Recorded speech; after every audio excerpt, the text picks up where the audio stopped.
Estamos aqui já com o Pedro Duran. Trazendo um olhar, Pedro, a gente destaca aqui o que aconteceu nessa granja comercial, mas também a preocupação que temos com relação aos zoológicos brasileiros. A gente tem um outro caso confirmado num zoológico no Rio Grande do Sul, em Sapucaia do Sul. Nesse momento, Pedro, quais são as ações adotadas por esses locais?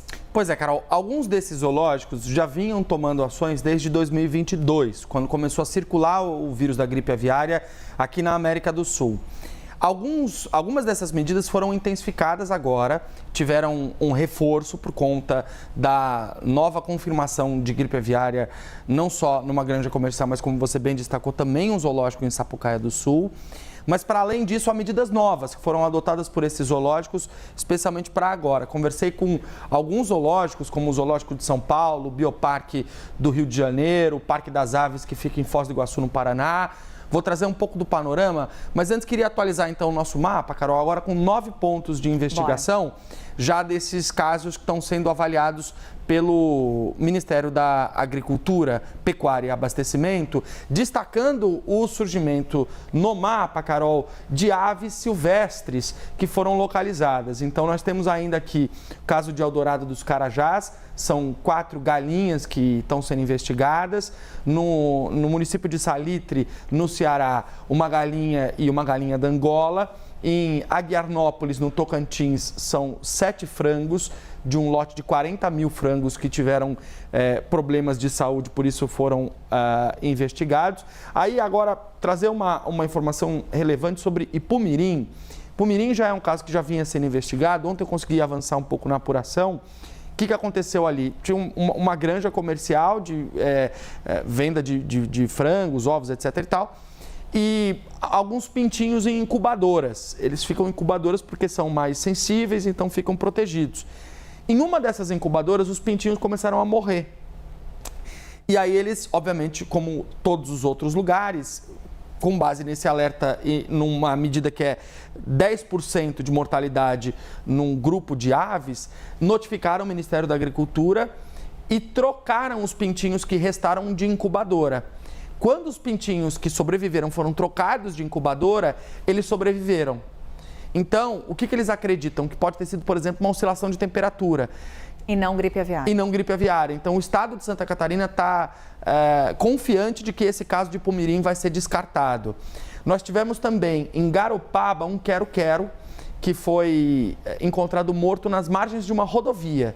Esse quero-quero também foi enviado para análise e está sendo investigado. E aí nós temos um Jaçanã em derrubadas, Gaurama, mais um caso de investigação de uma galinha, e Estância Velha também um caso em granja, fora os casos confirmados em Montenegro e Sapucaia do Sul. Então, veja só, Carol, o surgimento aqui de um Jaçanã e de um quero-quero chama também atenção para a investigação sobre aves silvestres. Aí vou trazer aqui um dos exemplos do que os zoológicos estão fazendo, que é o Parque das Aves, que fica em Foz do Iguaçu, no Paraná. Eles estabeleceram algumas estratégias e essas daqui são 3 das que foram colocadas. Então, um pé dilúvio, que na verdade é uma espécie de tapete de desinfecção, que foi colocado na entrada do parque para que as pessoas que entrem lá passem a sola do sapato nesse local antes, para que não carreguem vírus vindos de fora para dentro do ambiente do parque. A mesma coisa para veículos com rodolúvio, que é basicamente uma poça de água desinsetizante, né, ou desinfectadora, que foi colocada na entrada dos funcionários e também dos fornecedores do Parque das Aves, para que os veículos possam entrar tendo a roda do carro limpa com esse produto.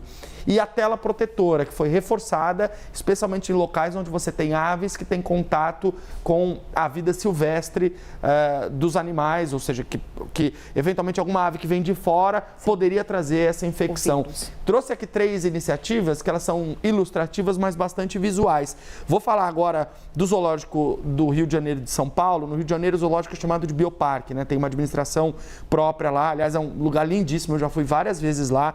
E eles têm um viveiro de aves super bonito, né? Que tem várias espécies e as pessoas podem visitar, chegam super perto das aves. Então, o Bioparque diz que reforçou as medidas de segurança voltadas às aves, com intensificação dos protocolos de higiene, controle de acesso e monitoramento diário dos animais. Além disso, o Zoológico de São Paulo avisa que eles, com base na nova portaria do Ministério da Agricultura, acabaram retomando medidas preventivas adotadas lá atrás, como, por exemplo, a restrição de acesso de aves de vida livre aos comedouros da população do zoológico, a transferência de aves em ambientes abertos para locais telados, como esse que a gente mostrava, e a instalação de novas telas em lagos, além da suspensão do recebimento de aves que vêm dos centros de triagem enquanto houver casos ativos, fora o controle e implementação de medidas de biossegurança e manejo das aves de vida livre encontradas no Parque Estadual das Fontes do Ipiranga. Então, Carol, o que a gente percebe é uma corrida dos zoológicos para proteger as próprias aves silvestres, inclusive com reuniões sendo realizadas entre os técnicos para pensar em novas estratégias para garantir que uma ave silvestre que venha para o Brasil não possa eventualmente trazer esse vírus para as aves que estão protegidas nos zoológicos. Ações preventivas que nesse momento os zoológicos estão adotando aqui no Brasil. A gente vai falar mais sobre esse assunto ainda hoje aqui no Novo Dia. Até já, Pedro. Valeu, Carol.